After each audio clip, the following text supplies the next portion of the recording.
A paz de Jesus e o amor de Maria. No encontro com Deus de hoje, vamos meditar um pouquinho sobre o segundo dogma mariano, que é a virgindade perpétua. No primeiro vídeo, estudamos um pouco, claro, resumidamente, sobre a maternidade divina, onde a igreja vai nos dizer que Maria é a Mater Dei, a mãe de Deus, a mãe do Filho de Deus. Estudamos um pouco sobre as passagens, algumas passagens que fundamentam este dogma, alguns documentos da igreja, historiadores, alguns santos o que falavam sobre isso. Hoje vamos dar um passo à frente, vamos estudar um pouquinho, também de maneira resumida, porque claro, se formos explicar todos os documentos da igreja, as passagens, seria necessário mais de um vídeo. Hoje, assim como no dogma anterior, desde os primórdios, a igreja, os primeiros cristãos, os primeiros padres, os primeiros papas, já declaravam isso, que Maria era mãe de Deus, que Maria era mãe do Filho de Deus. Utilizavam a palavra grega Theotokos, mãe de Deus. Da mesma forma, já declaravam a virgindade perpétua de Maria, que Maria foi virgem antes, durante e após o nascer de Jesus Cristo. Também tinha uma palavra, aiepartenon, que quer dizer sempre virgem. Na tradução da Santa Palavra, na tradução grega, vamos ver sempre a palavra paternon, que quer dizer virgem. A igreja vem nos ensinar aiepartenon, que quer dizer sempre virgem. Desde os primórdios, desde o século 100, do século I, dos anos 100, a igreja já proclamava isso. São Tomás de Aquino vai nos dizer que convinha que o Filho de Deus fosse originalmente concebido através da ação do Espírito Santo, para que sua natureza humana fosse livre do pecado original. Amados, São Tomás de Aquino vai nos dizer no seu sermão 186 que era necessário que Jesus Cristo nascesse de uma virgem, para que ele não tivesse a mácula do pecado original. Lutero, fundador da igreja luterana, vai dizer em seus artigos da doutrina cristã, abro aspas, o Filho de Deus fez-se homem, concebido pelo Espírito Santo, nasceu de Maria, santa, pura e sempre virgem, fecho aspas. João Calvino, em 1542, no Catecismo da Igreja de Genebra, vai dizer: o Filho de Deus, concebido sem varão, pela ação do Espírito Santo, nasceu do seio da sempre Virgem Maria. Amados, desde o início, mesmo com o passar dos anos, a Igreja os cristãos sempre proclamaram esse dogma. Inúmeros concílios, o concílio de Constantinopla II, o concílio de Calcedônia, já afirmavam isso, mas em 649, no concílio de Latrão, a igreja proclama isso como um dogma de fé, proclama isso como uma certeza, que devemos acreditar nisso. O dogma nada mais é do que uma verdade de fé. Então a nossa Santa Igreja proclama isso como uma verdade de fé.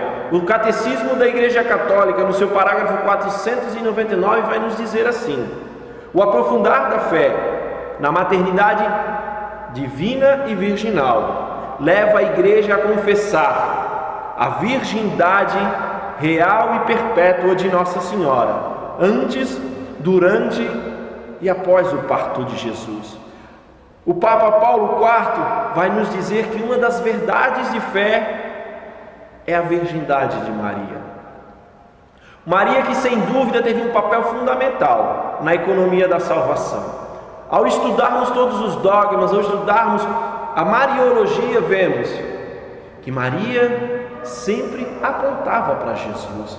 Era necessário que Maria fosse a mãe do Filho de Deus para que Jesus pudesse vir à terra e nos salvar.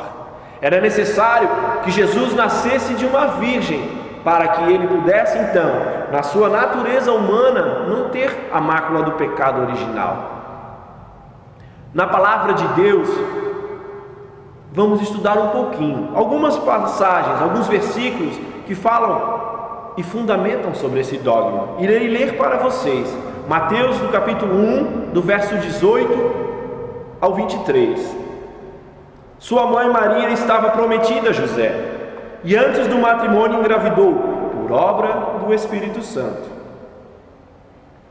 José, seu esposo, era um homem honrado, não queria difamá-la. Já tinha decidido partir, quando um anjo do Senhor lhe apareceu em sonho e disse: José, filho de Davi, não tenhais medo de acolher Maria como sua esposa, pois o que ela concebeu é obra do Espírito Santo. Ela dará à luz a um filho, a quem tu colocarás o nome de Jesus, porque ele salvará o seu povo. Tudo isso aconteceu para que se cumprisse o que o Senhor havia anunciado pelo meio do profeta. Vê, a virgem está grávida, dará à luz a um filho que será chamado Emanuel, que significa Deus conosco. Amados, em Mateus 1 e 2, Lucas capítulo 1, vemos um retrato maravilhoso da maternidade divina e da maternidade virginal de Nossa Senhora. Mateus 1, 18, que eu acabei de ler, vai nos dizer que Maria concebeu sobre a luz do Espírito Santo. No versículo 21, vai dizer que o anjo apareceu para José e disse: José, não tenhas medo. Maria não conheceu nenhum varão, é obra do Espírito de Deus. No versículo 1, capítulo 1, versículo 23, vai nos dizer que a Virgem dará luz ao Emanuel, Deus conosco. Mateus aqui propositalmente ele cita o profeta Isaías no seu capítulo 7, versículo 14, onde o profeta vai dizer que o Salvador nascerá de uma jovem virgem. Mateus 1, do 18 ao 25 foi o versículo que eu li, narra toda a maternidade. Também em Lucas capítulo 21, do 26 ao 38, vai ser detalhado a anunciação do anjo, a maternidade divina e a maternidade virginal. Por fim, primeira carta de João, capítulo 5, versículo 18, vai nos dizer que o que gerou em Maria foi o Espírito de Deus, que Jesus foi gerado por obra do Senhor. Amados, não há dúvidas que o Filho de Deus nasceu de Maria, não há dúvidas que o Filho de Deus nasceu por obra do Espírito Santo. Não há dúvida que o Filho de Deus fez-se homem para nos salvar, através da ação do Espírito Santo, através da serva do Senhor, Maria, a mãe do Filho de Deus. Maria, a sempre virgem. Maria, aquela que nos aponta para Deus. Maria, a escrava do Senhor. Que possamos, com esse estudo, nos aprofundar um pouco mais sobre Nossa Senhora, sobre o plano de Deus para a salvação, sobre o plano de Deus para que Jesus pudesse nascer, para dar a salvação a mim e a você. Que Deus te abençoe, que você tenha uma semana abençoada, que você possa na próxima semana estudar junto conosco mais um dogma de Nossa Senhora. Deus abençoe.